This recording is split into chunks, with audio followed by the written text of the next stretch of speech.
Target ng PNP na paigtingin ang police visibility. At ang isang nakikita nilang paraan, ang pagkuha ng security guards para magbantay sa Camp Crame. Ayon kay PNP Chief Alan Purisima, kapag may security guards na, may de-deploy na nila sa field ang ilan sa mga pulis na nasa kampo. Plano rin nilang magdagdag ng civilian personnel na papalit naman sa mga pulis na nasa mga administrative offices.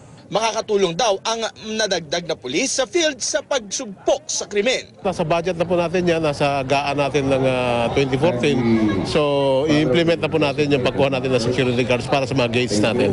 Sa pamamagitan ng paggamit ng mga security guard, yung tinatawag na blue guards o security guards, then itong mga PNP na ito na trained naman at binigyan ng kasangkapan mula sa taxpayer ay makakalabas sila at magawa nila yung pagbabantay sa ating mga kababayan. 21 million pesos ang inalaang pondo ng PNP para rito.